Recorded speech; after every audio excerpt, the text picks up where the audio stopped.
Prepare to immerse yourselves in the shadows of Ocean Avenue, number 112, in Amityville, Long Island. This place, the scene of a terrible massacre in 1974, where the blood of a family was spilled by the hands of a tormented son, has become synonymous with horror and mystery. But the tragedy would be only the prelude to an even deeper nightmare. Join us on this somber journey through the history of the Amityville house, a home that, for the Lutz family, was transformed into a whirlwind of inexplicable and terrifying events. In 1975, seeking refuge in a home at a low price, they stumbled upon an abyss of paranormal phenomena that forced them to flee in less than a month. Were they victims of a fertile imagination, or prisoners of dark forces that inhabited those walls? Blood-chilling sounds, repulsive odors that floated in the air, objects coming to life, sinister stains sprouting on the walls, doors slamming as if possessed by an invisible fury, the constant feeling of being watched, icy touches in the nothingness. Immerse yourselves with us in this episode and question everything you think you know about the Amityville house. Have you ever wondered what whispers echoed in the mind of Ronald DeFeo Jr. on that fateful night? Were they just delusions or voices from a more sinister origin? Why did the Lutz family, aware of the dark past, still decide to cross this line of terror? Were the phenomena reported by the Lutz manifestations of a collective trauma imprinted on the walls of the house? Watch until the end and try to unravel the secrets that still haunt 112 Ocean Avenue. Hello everyone, welcome to the True Crime Files Investigations channel. If you are a lover of real criminal stories, get ready for an exciting marathon. Every week, we will explore shocking and remarkable cases, the most complex and intriguing ones, with an in-depth analysis of the details and motivations behind each event, which leads us to question human nature. Subscribe to the channel and activate the notification bell so you don't miss any new videos, and ensure you're always up to date with our exclusive content. Leave your like to strengthen our community and motivate me to bring more and more impactful and unprecedented stories. Get ready to discover the backstage of the crime world, learn about the failures of the judicial system and the stories of victims fighting for justice. Welcome to an investigative and emotional journey. I count on you on this journey. The truth is about to be revealed. So, fasten your seatbelts, because the investigation begins now.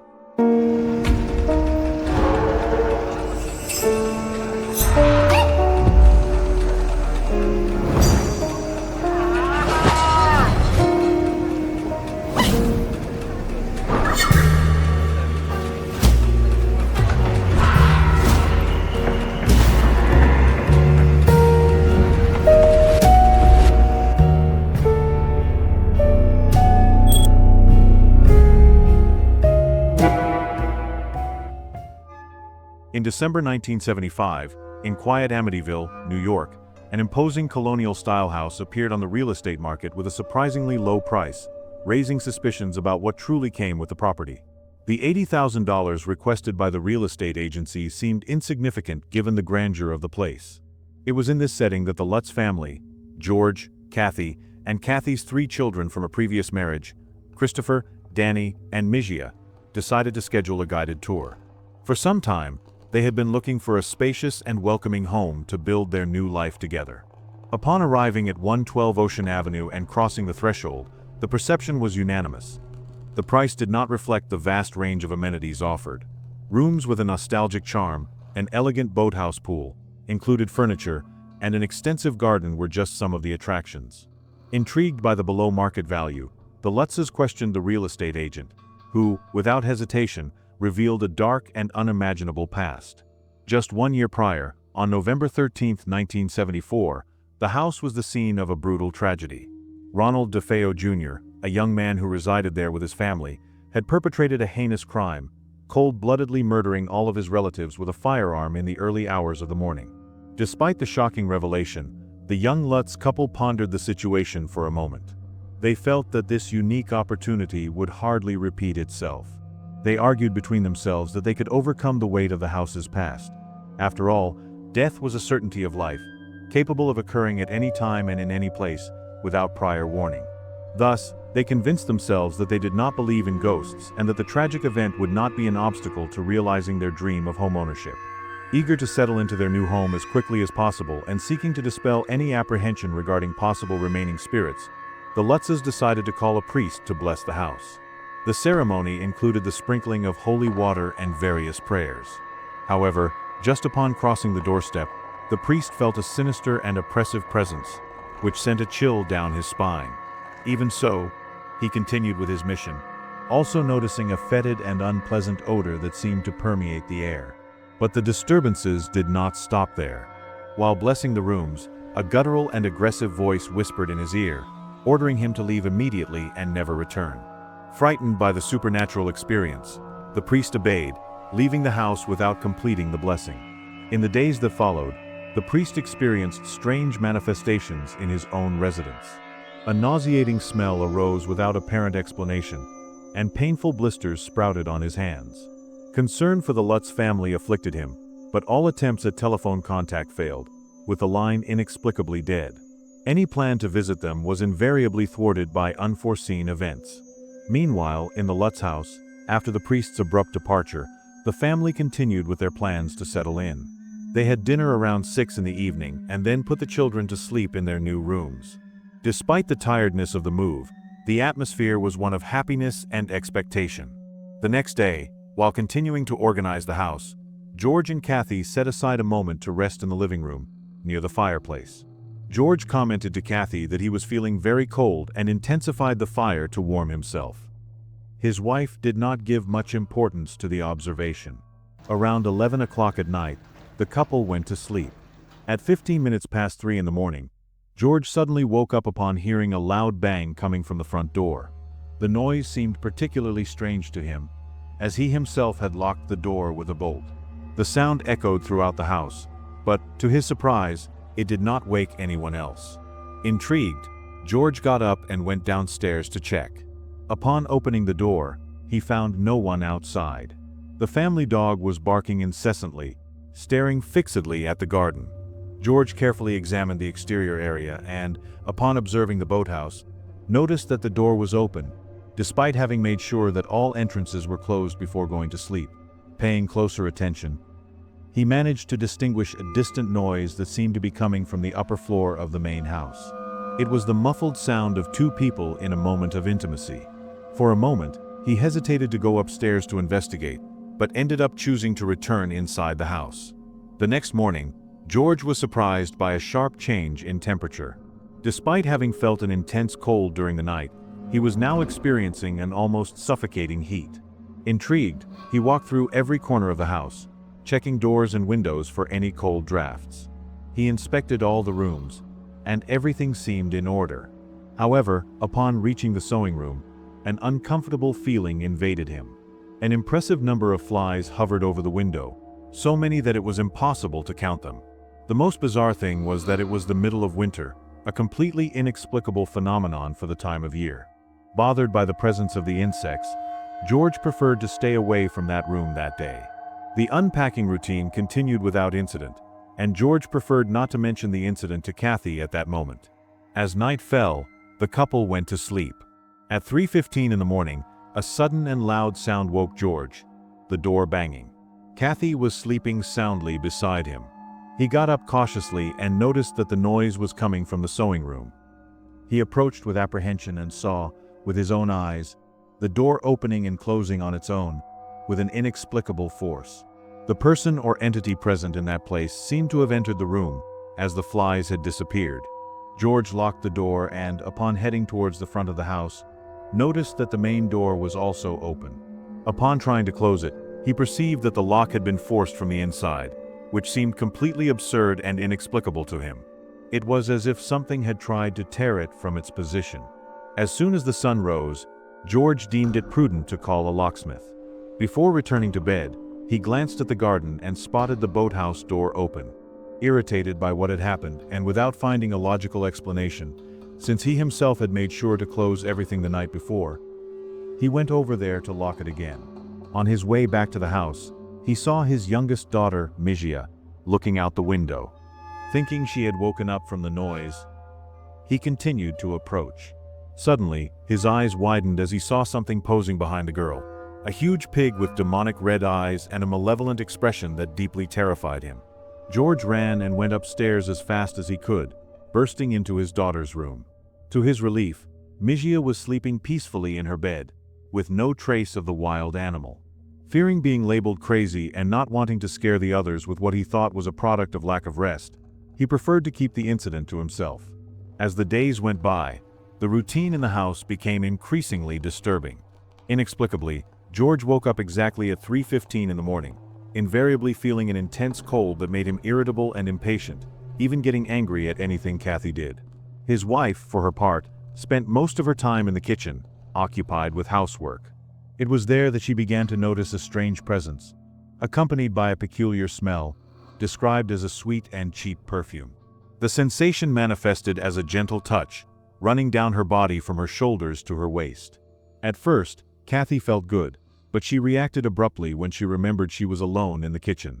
On another occasion, while washing the dishes, the same fragrance enveloped her, but this time the physical contact was rough and violent, causing her great terror and making her flee the kitchen immediately. It wasn't long before objects began to move on their own around the house, even falling violently. Kathy, frightened, preferred not to tell George anything so as not to alarm him further. Meanwhile, she was tormented by recurring nightmares in which she saw her family shot dead in their beds, in addition to dreaming about a woman being intimate with a man in her own bed. In another nightmare, she visualized a young man handling a high-caliber weapon through the rooms of the house, an image that made her recall the description of the crime made by the real estate agent.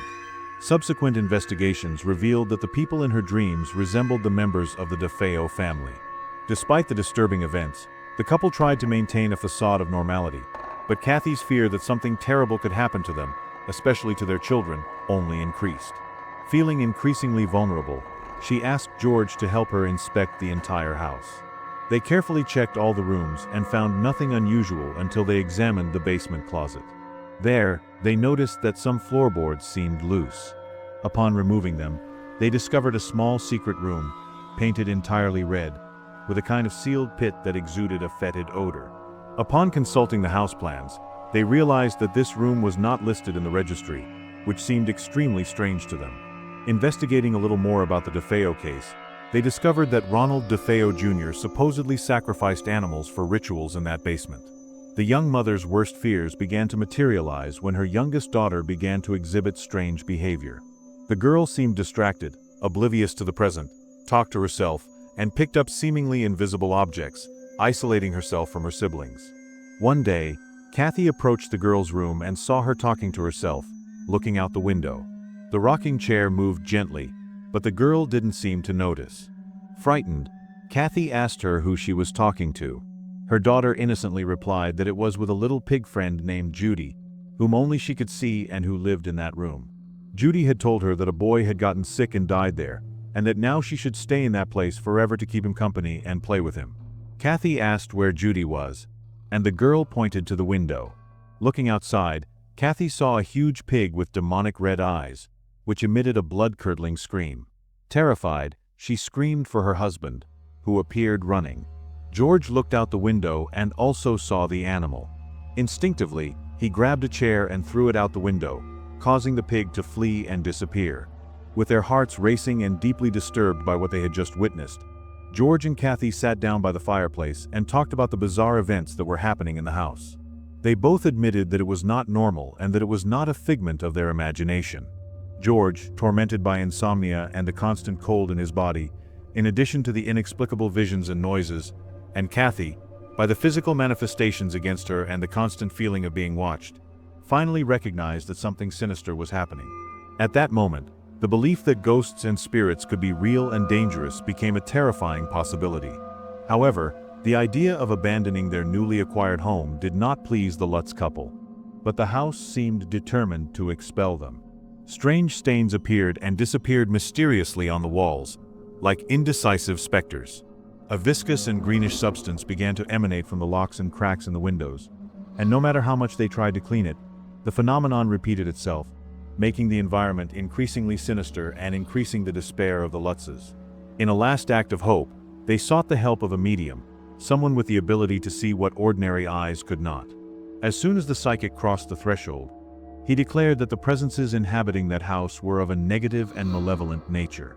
Upon entering the kitchen, the medium revealed the vision of an elderly couple, figures from remote times, who exuded a sweetish aroma. Kathy, astonished, confirmed the olfactory experience, and the only plausible explanation was that those elders had been the first owners of the house a long time ago and did not want the Lutz's presence there. Upon ascending the stairs, the medium stopped abruptly in front of the sewing room door. A palpable fear emanated from him, and he flatly refused to enter. He stated that the worst of presences resided there, a malevolent demon that manifested in the form of a pig. Visibly disturbed, the medium decided to leave the house immediately, with no intention of returning. The Lutzes, despite their fright, were determined to thoroughly investigate the origin of that sinister dwelling. In the nights that followed, the terror intensified. George invariably woke up at 3:15 in the morning, tormented by the same inexplicable noises. On one of those dark nights, he witnessed his wife levitating beside him. Kathy's appearance had transformed horribly. Her face was wrinkled, and her neck was a spectral white. The sight so terrified him that he woke up startled and ran to the mirror. His own reflection horrified him, although the transformation lasted only a few moments before his appearance returned to normal.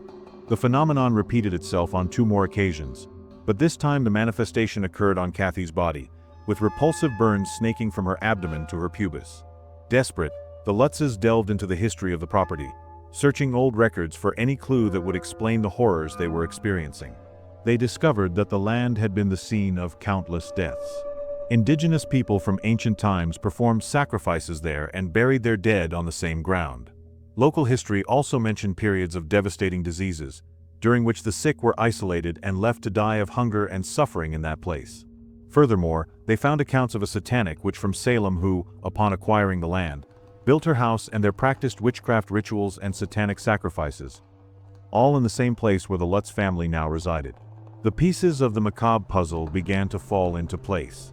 Despite attempts to purify the house with holy water and prayers, divine help seemed in vain, as the manifestations did not cease and the family's spirits waned with each passing day. They endured a total of 28 days in that hell. The last display of terror, which they could no longer withstand, occurred when the children were already sleeping in their rooms. Suddenly, the silence of the night was broken by loud and disturbing sounds. George and Kathy, their hearts in their throats, ran to their children's room and saw a demonic figure, enveloped in a colossal white cloak, emerge from the room and descend the stairs. That terrifying glimpse was enough to traumatize the children and propel the entire family into a desperate flight from the house.